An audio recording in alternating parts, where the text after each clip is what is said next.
Jadi teman-teman, di sebelah kita ini ada Muhammad Takdir, alumni dari Fakultas Ilmu Sosial dan Ilmu Politik, Program Studi Hubungan Internasional, dan Kak Fatanisa Isnani dari alumni Fakultas Psikologi.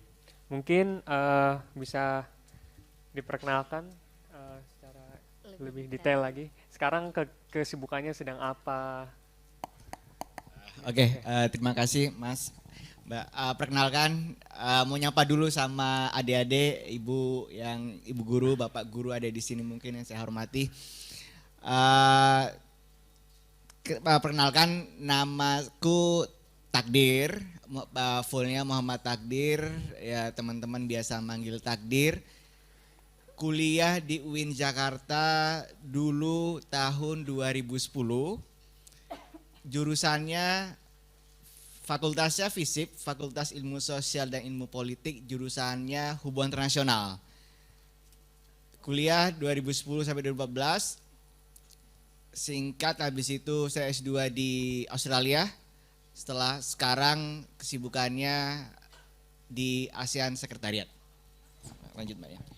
Baik.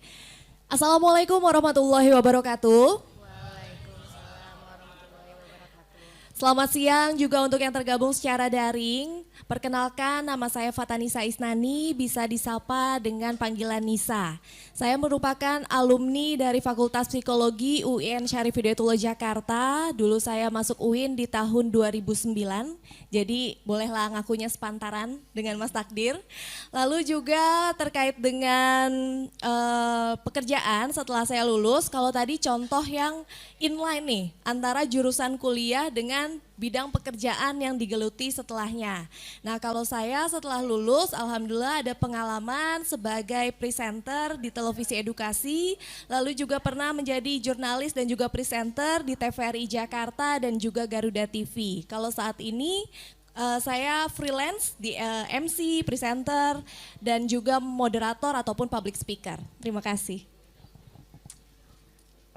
Oke nih, kita langsung masuk ke pertanyaan selanjutnya aja.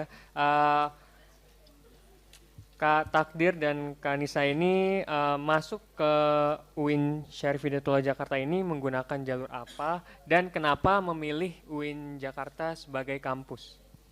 Iya, mungkin pertanyaan ini sama kayak adik-adik di benak adik-adik yang dipikirin. Betul. Di masa-masa menjelang selesai sekolah tingkat SMA, mau kuliah di mana? Aku juga dulu mengalami hal yang sama, pilih mau kampus kemana dulu, ambil jurusan apa. Masa-masa itulah penuh kontemplasi. Nah, waktu itu pilihan pertama, jujur, bukan UIN Jakarta. UIN Jakarta pilihan kedua atau ketiga waktu itu.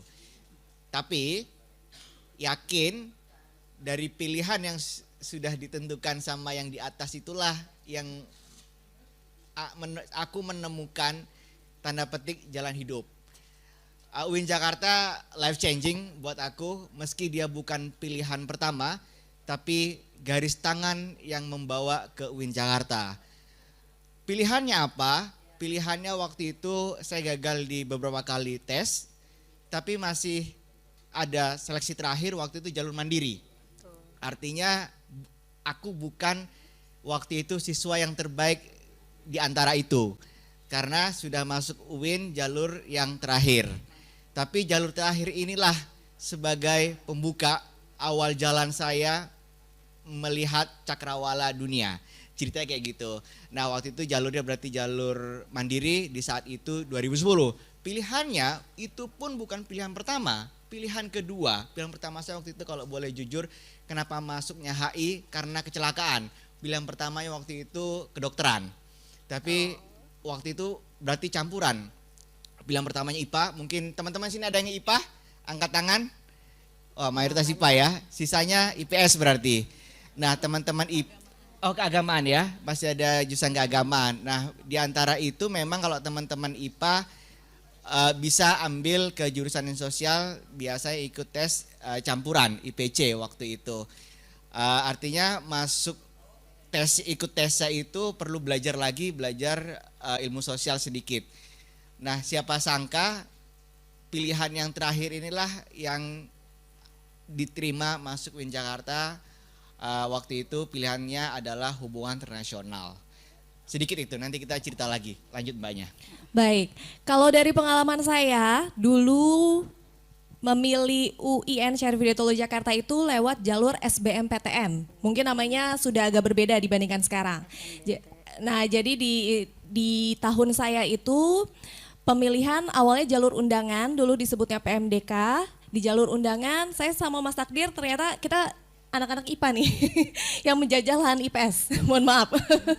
Saya juga dari SMA-nya adalah jurusannya peminatannya IPA. Lalu di jalur-jalur undangan, awalnya saya mengambil undangan-undangan untuk jurusan-jurusan IPA sama kedokteran, namun belum rezeki, lalu akhirnya tes SBMPTN. Sedangkan di tahun saya SNMPTN atau seleksi nasional yang keseluruhan universitas tuh baru terakhir tesnya. Nah di SBMPTN saya ikut dan di situ saya ngambil IPC juga, psikologi UIN. Tapi sebelum saya lanjutkan, ketika saya hari ini datang ke sini, begitupun juga melihat perkembangan UIN, perkembangan Fakultas Psikologi khususnya, itu sudah jauh berbeda dan semakin berkembang dibandingkan keadaannya ketika saya dahulu masuk. Dengan prestasi-prestasinya, bahkan di indeks Scopus Psikologi UIN itu sekarang menjadi fakultas psikologi terbaik nomor 1 di Indonesia, itu udah jauh berbeda gitu. Sehingga mungkin kalau dulu di posisi saya bisa memilih fakultas psikologi UIN bukan pilihan pertama, tapi tadi informasi dari Bu Dekan juga sudah mengingatkan untuk teman-teman semua, sebaiknya kalau misalnya memang berminat di fakultas psikologi UIN jangan jadikan pilihan kedua. Nah dulu saya ngejadiin pilihan keempat. Jadi karena IPC saya bisa ngambil 4 jurusan dan psikologi UIN itu terakhir. Sebenarnya setelah kita mau ujian SNMPTN misalnya lusa, itu SBMPTN keluar pengumuman 2 hari sebelum SNMPTN.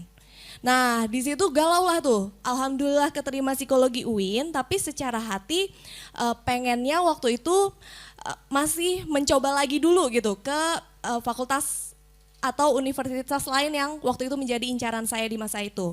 Namun balik lagi seperti yang Mas Takdir juga ceritakan bahwa Allah lebih tahulah yang terbaik untuk kita. Maka di momen 2 hari itu saya istikharah, lalu juga konsultasi dengan orang tua, berusaha memantapkan nih, lebih baik udah kita ambil aja langsung psikologi UIN-nya tanpa harus ikut SNMPTN lagi atau tetap ikut SNMPTN. Nah hasil istikharahnya waktu itu adalah insya Allah apa yang sudah diterima, insya Allah itu yang terbaik daripada kita coba lagi atau ngambil peluang lainnya. Itu ada rezeki orang lain-lainnya, waktu itu pertimbangannya oke, kita terima SBMPTN dengan jurusan Fakultas Psikologi UIN, dan tadi sama seperti yang Mas Takdir sampaikan juga bahwa UIN itu life changing moment. Bisa jadi mungkin awalnya UIN itu bukan impian teman-teman, tapi mimpi-mimpi yang lebih besar tuh terbentuk dengan adanya di UIN gitu. Oke. Jadi begitulah teman-teman, kakak-kakak dan mas ini bisa masuk ke UIN dan jadi alumni dari UIN Jakarta. Nah, mungkin kita tanya-tanya tentang pengalaman Mas Takdir dan Kanisa nih selama jadi mahasiswa di UIN itu gimana sih? Apakah ada cerita menarik atau up and down? Baik, namanya kuliah sekitar 4 tahun pasti banyaklah cerita-cerita menarik dan up and down ada ya. Saya salah satu yang masih sangat terkenang di kuliah di psikologi UIN adalah pertemanannya. Alhamdulillah sampai sekarang masih juga terjalin. Alhamdulillah ketemu teman-teman yang cocok. Nggak cuma dapat teman di sini, dapat jodoh. Suami saya juga dari Fakultas Psikologi UIN angkatan 2006. Jadi mungkin ada juga rezekinya di sini, jodohnya nanti mungkin ketemu di UIN.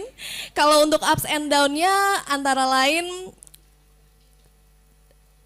dulu ada salah satu dosen yang mengingatkan kalian tuh jadi mahasiswa cuma sekali seumur hidup. Dan bedanya ketika kalian sekolah nih, SD, SMP, SMA dengan jadi mahasiswa tuh kalau SD, SMP, SMA lebih dari 95% kalian masuk bareng akan lulus bareng, ya kan? Tapi namanya jadi mahasiswa itu tuh udah maha depannya. Kalau sebelumnya kita disebutnya cuma siswa, sekarang mahasiswa. Kalian lulus cepat apa enggak, tugas selesai tepat waktu apa enggak, itu tuh udah benar-benar beda banget ketika dulu kalian jadi siswa. Itu tergantung kalian. Nah, tadi sebelum kita maju juga sempat ngobrol sama Mas Takdir. Saya 2009, Mas Takdir 2010, tapi kita lulusnya sama-sama di 2014. Berarti saya agak boros waktu kuliahnya agak lama. Dikarenakan kalau inget ups and down di akhir-akhir di tahun 2013 itu, alhamdulillah saya ikut menjadi duta wisata Abang None Jakarta tahun 2013. Nah itu kenapa bisa ikut, karena diingatkan sama salah satu dosen. Kalian tuh namanya jadi mahasiswa sekali seumur hidup. Terus juga namanya usia muda itu tuh dijalaninnya sekali. Jangan sampai ketika kalian nanti nengok ke belakang, ngelihat masa muda kalian pas udah tua baru nanya nih, gue dulu ngapain aja gitu. Sehingga dari nasihat Bapak dosen tersebut mengingatkan, kuliah jangan hanya sekedar kuliah aja. Nggak hanya sekedar pikirin prestasi akademik, tapi di bangku kuliah tuh berorganisasi, cari pertemanan, bentuk koneksi. Makanya di momen itu ketika ada kesempatan-kesempatan yang menurut saya bisa mengembangkan diri saya, kayak kenapa akhirnya saya masuk ke bidang jurnalis dan news presenter, jalannya di UIN. Waktu itu ikut ada lomba news presenter yang diadakan oleh Fakultasnya Mas Takdir. Jadi saya jadi peserta di situ dan nemuin, wah aku punya passion nih di sini gitu. Terus habis itu juga punya peluang ikut Abang None, lalu juga jadi ada peluang dulu sambil kuliah saya udah jadi presenter di TV Edukasi. Itu karena ingat bahwa nasihat dosen tadi itu, yang namanya kuliah masa muda tuh kita hadapin cuma sekali, jangan cuma terpaku hanya di akademik, tapi ketika ada peluang-peluang dijalani, diambil kesempatan itu. Oke, kalau Masnya nih gimana nih Mas? Kita ada di situasi yang sama mbaknya, tapi kisah yang berbeda. Kami dulu nggak saling mengenal rasanya, baru kenal di sini, mungkin pernah ketemu wajah tapi belum sempat nyapa. Tapi begitulah kehidupan di kampus. Masa yang terkesan adalah seperti kayak teman-teman nggak lama lagi berkegiatan tidak menggunakan pakaian seragam lagi. Nah itu adalah momen-momen awal yang berubah, yang dari status siswa menjadi mahasiswa, yaitu salah satunya adalah seragam ini tidak lagi melekat dan teman-teman menjadi seorang yang mandiri, jauh dari orang tua. Kalau teman-teman nanti yang merantau dan juga nanti teman-teman yang dari daerah pasti punya pengalaman mandiri yang sangat-sangat perlu digali nanti. Karena itu memang kehidupan yang berubah. Tapi tenang, dia bertahap. Kuliah itu per semester. Kalau teman-teman sekolah itu ada istilah naik kelas 1, kelas 2, kelas 3. Nanti kuliah akan berbeda. Dunianya berbeda, pergaulannya berbeda. Kita memang dituntut mandiri. Kita memang dituntut untuk mengambil pilihan sendiri, itulah di dunia kampus. Masa-masa itu memang nanti ada masa tahapan semester 1, semester 2, 3, 4 dan seterusnya. Di sanalah teman-teman mulai berkembang, mulai dari mengenal lingkungan kampus nanti di sana, mulai mengenal teman-teman, mulai nanti mengenal passion teman-teman. Nah, disitulah nanti teman-teman akan ditempa. Kehidupan di kampus dia nggak cuma hanya belajar di kelas, tapi ada ilmu yang kita dapat, kayak mbaknya tadi sharing, ada ilmu yang kita pursue di luar kelas. Kuliah tidak dari pagi sampai sore. Sehari kuliah itu cuma 2 jam, ada 1-2 mata kuliah sehari itu, sisanya free time. Di masa-masa free time lah teman-teman mencari aktualisasi diri. Apa hobinya, apa kesukaannya, di sanalah disalurkan. Jadi lagi memang kuliah di kehidupan di kampus itu adalah dunia yang berbeda. Tapi tenang, teman-teman memilih jurusan yang tepat dan kampus yang tepat. Kalau tadi balik apa yang berkesan, Ciputat ini aku bilang kota kecil sejuta kisah. Mungkin mbaknya punya cerita menemukan jodoh. Aku ada di cerita kasih tak sampai di sini. Tapi di setiap pojokan, saya sudah lama nggak kesini. Setiap pojokan-pojokan UIN ini mengingat seseorang, mengingat kenangan, mengingat sama siapanya. Nah, itulah yang menjadi UIN ini penuh nostalgia dan cerita. Nah, teman-teman akan mengalami hal yang sama nanti. Kata Mbak tadi sempat dibilang juga, waktu-waktu masa nanti menjadi mahasiswa, isilah dengan kegiatan-kegiatan yang akan nanti menjadi bangga untuk diceritakan, senang untuk dikenang. Maka dari itu penting untuk mengisi waktu-waktu yang positif, yang baik, dan yang terkalah penting adalah membangun jaringan dan pertemanan. Dan lagi-lagi UIN Jakarta inilah yang membuka aku ke jalan yang lebih panjang, membuka cakrawala ke luar negeri. Karena saya balik ke cerita hubungan internasional. Mungkin teman-teman ada yang minat masuk jurusan hubungan internasional nggak di sini? Ada 1, 2 orang, 2 di belakang ya. Gambarannya masuk hubungan internasional, mungkin aku yakin dari teman-teman UIN Jakarta, dari teman-teman di sini yang milih hubungan internasional mungkin akan milih Unpad, UI dan lain-lain. Tapi yakinlah di UIN Jakarta hubungan internasionalnya berbeda dengan HI di kampus lain. Di hubungan internasional UIN Jakarta mendekatkan 2 perspektif, yaitu perspektif internasional dan juga didekatkan dengan perspektif Islam. Maka dari itu menjadi lulusan dari HI UIN Jakarta itu adalah punya distingsi dengan alumni HI dari universitas lain. Lagi-lagi inilah yang membuka akhirnya jalan saya menjadi keluar negeri S2 di Australia dengan beasiswa waktu itu, dan saya balik, saya pernah juga ngajar balik kampus dan sekarang di ASEAN Sekretariat. Lagi-lagi dari HI UIN Jakarta inilah aku masuk ke berbagai instansi, sudah keliling berbagai banyak negara dengan dulu mahasiswa juga aktif, ikut student exchange keluar, dan sekarang bekerja pun di ASEAN. Tentu saya banyak mengunjungi negara-negara ASEAN. Lagi-lagi UIN Jakarta membuka jalan banyak peluang. Nah, tadi bener banget kata Takdir tentang kuliah itu bukan cuma hanya di kelas. Nah, mungkin dari kakak-kakak ini itu mempunyai kesibukan lain seperti organisasi atau kegiatan lainnya yang bersamaan dengan kuliah, dan bagaimana kegiatan tersebut itu dapat mempengaruhi kehidupan kakak yang sekarang. Mungkin bisa dijelaskan. Nah, balik ke kehidupan kampus. Kehidupan kampus ini memang dia tidak hanya belajar dalam kelas. Ada seperti halnya di sekolah ada ekstrakurikuler. Nah, di kampus itu kalau di UIN namanya UKM, Unit Kegiatan Mahasiswa.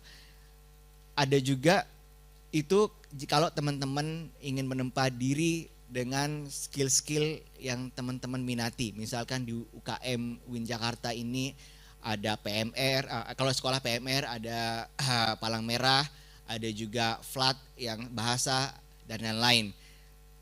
Di skill-skill itulah yang bisa didapat dari kegiatan UKM.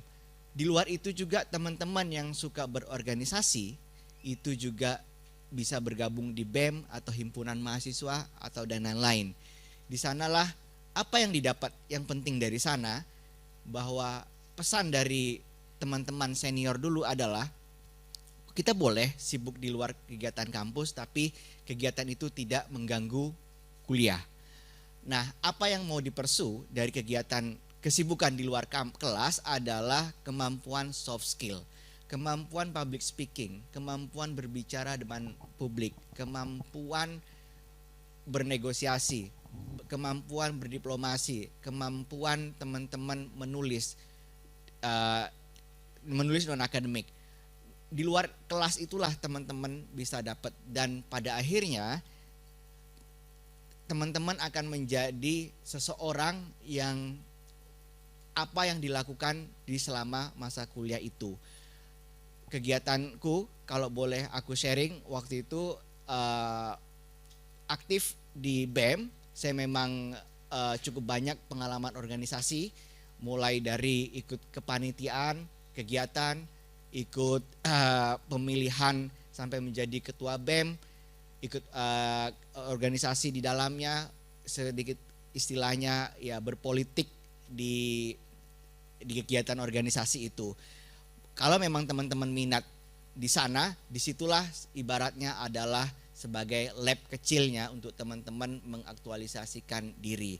Jadi memang penting ketika kuliah juga sama kayak mbaknya itu yang tadi baru disebutin, bahwa dalam perjalanan kuliah itu ada hal-hal yang memang disibukkan dengan kegiatan lain, dan kegiatan tambahan itulah yang menjadi value added teman-teman ketika nanti menjadi seorang sarjana. Sementara itu mungkin Mbaknya menambahkan. Baik. Nah, sama dengan Mas Takdir, saya juga ikut Badan Eksekutif Mahasiswa. Dari awal masuk sebelumnya jadi seksi dulu, terus lama-lama jadi menteri ya. Kalau dulu kita disebutnya menteri. Saya menteri non partai. Yeah. Jadi dari jalur independen. Nah, jadi saya ikut kegiatan internal keorganisasian di UIN, BEM, tapi tingkat fakultas, tidak sampai ke tingkat universitas. Lalu juga kalau untuk di kegiatan internal kampus sempat mencoba ikut PSM, karena kita kan anak kampus 2 nih, kalau psikologi, FISIP kampusnya di Jalan Kertamukti di kampus 2, itu tuh kalau hype ramenya dibandingkan kampus 1 mungkin lebih sepi ya. Sehingga memang sempat mau menyibukkan diri dengan ikut kegiatan UKM. Tapi nggak lolos, nggak keterima. Nah, jadi di beberapa UKM ada proses seleksinya juga. Nah, karena nggak lolos di UKM, saya merasa ingin mengeksplor diri, mencari lingkup sosial yang lebih luas. Waktu itu alhamdulillah ketemu namanya CAFI BBC Motivator School. Jadi di sana pendidikan non formal untuk belajar public speaking, tempatnya dekat dari UIN waktu itu. Dan alhamdulillah jam kuliahnya malam, jadi sambil di UIN dari pagi sampai dengan sore dengan aktivitas BEM dan lain-lainnya, di malamnya saya ikut CAFI BBC Motivator School. Nah, tapi nih highlight utamanya buat teman-teman, kalau ibaratnya ketika SD, SMP, SMA, kalian tuh sebagai siswa namanya tahun pendidikan ya batasnya SD 6 tahun, SMP 3 tahun, SMA 3 tahun gitu. Ibaratnya kalian berkendara itu tuh kalian naik bus. Naiknya sama-sama, terus nanti sampai di terminal ujung akhirnya turun sama-sama. Nah, kalau di kampus nih, kita tuh kayak nyetir mobil sendiri, kemudinya ada di kalian. Boleh kalian asik ikut kegiatan ekstra ataupun intra ataupun kegiatan yang menggali potensi, tapi jangan sampai kelupaan dengan akademisnya, dengan tanggung jawab kalian menyelesaikan proses studinya. Kayak saya alhamdulillah punya pengalaman di luar, sempat agak kebablasan tuh. Di 2013 seharusnya anak tahun 2009 tuh udah pada lulus. Di 2013 karena punya tanggung jawab sebagai duta pariwisata, waktu itu nugas ke balai kota, nugas dampingi gubernur dan lain-lain, kelupaan tuh ngerjain skripsi. Sampai akhirnya keingetan karena teman seangkatanku yang tadinya anaknya kayaknya kuliahnya itu lebih ciwawaan gitu daripada aku, lebih santai. Dia udah mau wisuda, lah aku belum selesai skripsinya. Langsung terbakar semangatnya tuh, ngejar nyelesain skripsi. Kan dalam setahun UIN biasanya wisuda 3-4 kali. Nah, itu tuh kesempatan terakhir tahunku wisuda. Kalau aku wisuda di term berikutnya itu tuh udah akan wisuda bareng anak 2010. Gengsi dong, langsung deh kita kejar-kejaran tuh ngerjain skripsi. Dan tadi buat ngingetin kalian, seandainya nanti alhamdulillah bisa masuk UIN ataupun di universitas manapun dan memperluas hubungan interpersonal kalian dengan ikut kegiatan-kegiatan lain, tetap ingat tanggung jawab utama kalian untuk bisa menyelesaikan studi tepat waktu, karena itu sebagai tanggung jawab untuk diri kalian dan juga untuk orang tua ya. Oke, tadi udah disinggung sama Kak Takdir dan Kanisa. Kalau misalnya kita ingin berkegiatan atau berorganisasi di luar kampus, tapi jangan sampai lupa nih dengan kewajibannya untuk berkuliah dan belajar. Nah, mungkin untuk pertanyaan selanjutnya itu, tadi kan udah disinggung kalau misalnya Kanisa ini MC, terus Kak Takdir juga ada di ASEAN. Nah, pertanyaannya gimana sih UIN ini membantu kakak untuk mencapai tujuan dan karir kakak sekarang? Bisa juga. Iya. Baik, izin Mas Akdir duluan. Dulu saya sama kayak Nisa, suka nge-MC di kampus. Dari di tingkat fakultas, nge-MC-in acara BEM, nge-MC-in acara kepanitiaan, sampai akhirnya dipanggil universitas buat nge-MC-in acara wisuda gitu.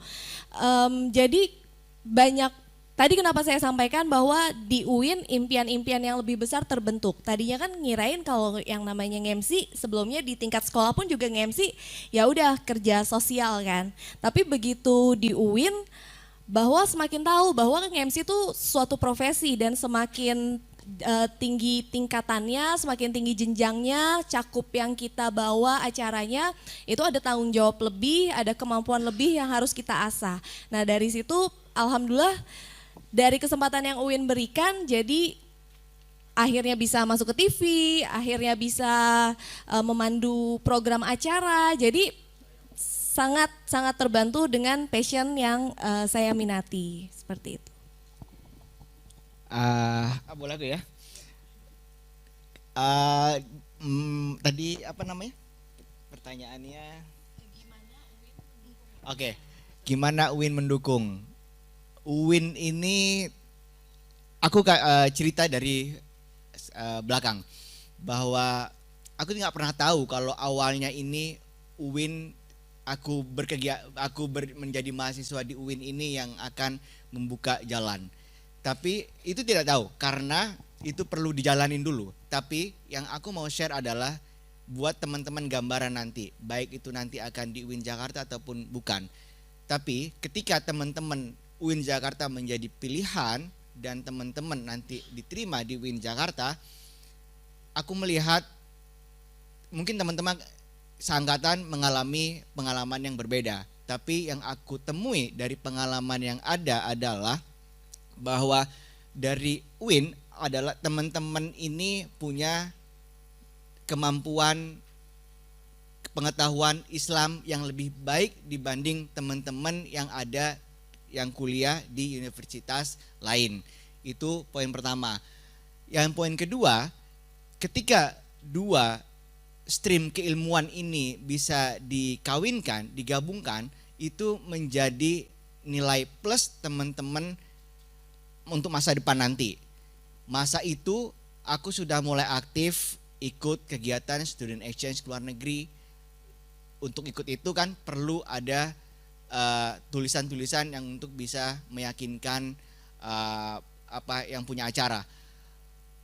Yang kedua juga aktif di berbagai kegiatan kemahasiswaan lintas kampus karena dari HI UIN Jakarta karena aku spesifiknya hubungan internasional sendiri punya perspektif Islam.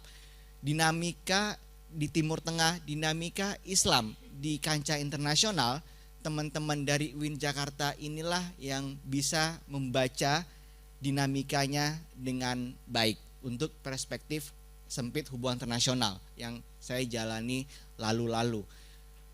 Dari UIN Jakarta ini juga aku mendapat kesempatan untuk kuliah S2 di Australia. Waktu itu beasiswanya LPDP. Aku kebayang andai kata waktu itu nggak masuk UIN Jakarta, mungkin jalannya nggak sampai berakhir end up di Australia. Aku nggak pernah kebayang. Pokoknya waktu itu hanya kuliah sampai selesai. Tapi dengan kuliah di UIN Jakarta menjadi pribadi yang punya distingsi dengan yang lain. Ingat, ketika kita berkompetisi, salah satu faktor yang menentukan adalah distingsi. Dari UIN Jakarta inilah yang menjadi pembeda dengan kandidat yang lain. Yang asalkan teman-teman bisa menemukan distingsi itu di UIN Jakarta. Setelah itu membuka jalan sampai saya hari ini sekarang berkegiatan di ASEAN Sekretariat yang menangani isu counter terrorism. Di mana kita tahu isu counter terrorism memang semua bukan faktor pemicunya dari agama, tapi untuk yang konteks saat ini memang banyak pelaku yang punya latar belakang dari agama Islam. Teman-teman dari UIN Jakarta inilah yang bisa membaca, mempetakan dinamika apa yang terjadi pada kejadian terorisme dan lain-lainnya. Sementara itu. Izin aku boleh nambah sedikit? Oke. Kalau di sini ada yang berminat psikologi, masuk ke fakultas psikologi? Baik, alhamdulillah lumayan nih. Nah, tadi walaupun bidang pekerjaanku tidak sejalan dengan bidang pendidikan, tapi bukan berarti aku tidak merasakan manfaat dari keilmuan yang aku dapatkan di UIN, di psikologi UIN. Kenapa dulu ngambil fakultas psikologi? Karena memang aku suka berinteraksi sama orang, dan namanya psikologi kan ilmu yang berkaitan dengan bagaimana perilaku seseorang, bagaimana interaksi dengan orang lain. Dan tadi kalau ditanya bidang pekerjaannya seperti apa, selama hubungan pekerjaannya ada orangnya, pasti psikologi bisa masuk. Gitu. Nah, tapi dan harapannya pun ke depan masih bisa pengen ngambil profesi dan menjadi psikolog, itu masih punya cita-cita yang searah dengan pendidikan yang aku tempuh di UIN. Dan kalau gambaran yang Mas Takdir tadi sampaikan, nilai keislamannya tuh sangat akan menjadi pembeda dan juga nilai plus banget. Bagaimana di ilmu psikologi sederhananya aja, kalau teori barat namanya manusia itu lahir, ada konsep yang bilang dari psikoanalis bilang manusia itu lahir dipenuhi dengan sifat-sifat kehewanan, ego, dengan sifat-sifat yang sifat-sifat yang menuhi nafsunya aja gitu kalau dari pandangan psikoanalisa. Sedangkan kalau dari pandangan behavior, manusia itu lahir bagaikan kertas putih. Bagaimana dia akan berwarna tergantung lingkungannya.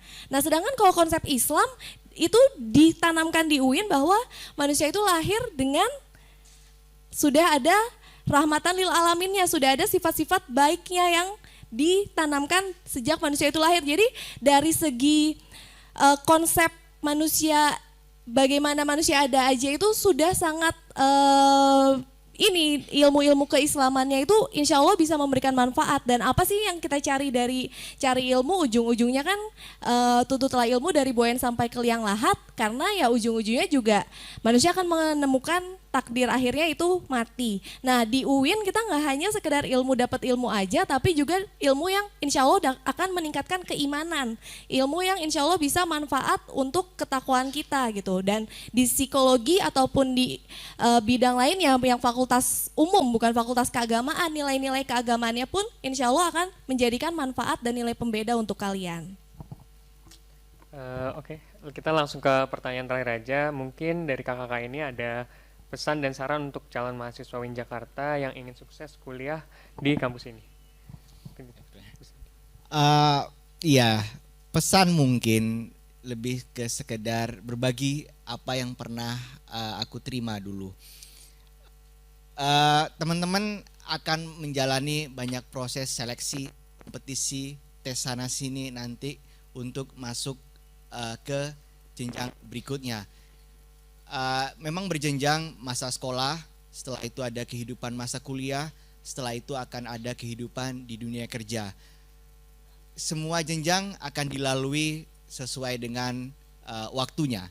Di saat yang tepat dia akan sampai. Tapi yang aku ingat adalah terutama yang dari UIN Jakarta, pesan yang didapat ketika ikut kompetisi dengan yang lain adalah bahwa teman-teman dari UIN Jakarta punya bekal keagamaan yang baik, punya bekal rohani yang baik. Dari bekal kerohanian, keagamaan yang baik itu menjadi modal dasar teman-teman nanti untuk percaya diri kompetisi. Dari UIN Jakarta dulu aku ingat masih dipesan, mungkin kita akan berkompetisi dengan siswa mahasiswa lain, tapi dari UIN Jakarta ingat, dari UIN Jakarta kita punya doa yang akan membuka pintu dari banyak pintu yang akan kita tempuh. Usaha kita boleh sama dengan yang lain, tapi doa kita lebih kencang dibanding dari kandidat pesaing lain. Itu yang selalu menjadi pegangan aku yang aku dapat dari UIN Jakarta. Untuk adik-adik di sini, selamat berjuang. Pilihlah sesuai dengan hati nurani, sesuai dengan pilihan teman-teman apa yang diminati. Tapi ingat, kadang pilihan itu tidak sesuai dengan apa yang kita mau. Tapi yakin bahwa pilihan yang akan kita dapat nanti itu adalah yang terbaik teman-teman. Suatu saat akan tahu nanti, oh ternyata kalau dulu saya dapat pilihan saya, jalan cerita akan berbeda. Karena teman-teman ini di masa sekarang saat ini sedang berproses, jalani prosesnya, lakukan yang terbaik, suatu saat akan menemukan jalan impian teman-teman. Dari banyak jalan yang berbeda, suatu saat akan sampai juga. Mbak yang menambahkan. Baik, pesan dari saya ingat 4K. K yang pertama itu adalah kemauan, inamal a'malu biniat. Setiap perbuatan itu tergantung dari bagaimana niat kamu. Kamu bisa punya niat untuk masuk UIN, punya niat untuk ngambil jurusan tertentu dan lain sebagainya. Tolong diingat bahwa niat tersebut juga niatkan dalam bagaimana meningkatkan iman dan takwa kita. Jadi ingat Kak, yang pertama adalah kemauan kalian. Diluruskan niatnya untuk apa ngambil jurusan itu, kenapa ngambil di universitas itu, coba kalian telaah. Kak, yang kedua adalah kemampuan. Nggak bisa kalian cuma pengen, tapi nggak dibarengi dengan kemampuan. Nggak dibarengi dengan mau belajar, mau usaha, apakah ngambil bimbel, apakah ikut kegiatan seperti ini pun termasuk bagian dari usaha kalian. Jadi keinginan, niat itu harus dibarengi dengan kemampuan bagaimana kalian berikhtiar untuk bisa mewujudkan keinginan. Kak, yang berikutnya adalah dari kesempatan. Di mana kesempatan diambil? Dari peluang-peluang, memperbanyak hubungan dengan orang-orang sekitar. Bisa jadi karena kalian jadi ngobrol sama si A, tahu bahwa oh universitas ini selain jalur A, B ada jalur C loh. Atau misalnya karena kalian sering berdiskusi dengan guru BK di sekolah, kalian jadi tahu oh ada beasiswa ini loh gitu. Jadi dengan kesempatan itu dibuka dari bagaimana kita menjalin hubungan dengan orang-orang di sekitar kita. Tadi udah ada kemauan, kemampuan, kesempatan. Kak, yang keempat adalah ingat keberkahan. Kadang-kadang kita punya kemauan, udah kita dukung dengan usaha kita, udah berusaha nih mencari kesempatan, mencari hubungan yang lain-lain, tapi ujung-ujungnya belum tentu sesuai dengan apa yang kita inginkan. Nah, ingat bagaimana poin keberkahan meyakini bahwa setiap takdir itu insya Allah akan ada menjalankan kepada yang terbaik. Jadi bisa jadi perjalanan kalian kita belum tahu apakah yang saat ini kita lalui adalah yang terbaik buat kita, tapi dengan kita meyakini bahwa ketetapan rezeki yang kita dapatkan nantinya adalah itu memang sudah catatan suratan takdir terbaik untuk kita. Insya Allah dengan begitu kita bisa menemukan hikmahnya ke depannya nanti. Dan dari mana keberkahan ini juga bisa dapat tadi? Dari doa, restu orang tua, dari sedekah. Semoga dengan 4K tersebut bisa memberikan semangat nih buat teman-teman yang nanti akan mengambil jurusan kuliah, semoga mendapatkan sesuai dengan yang kalian inginkan.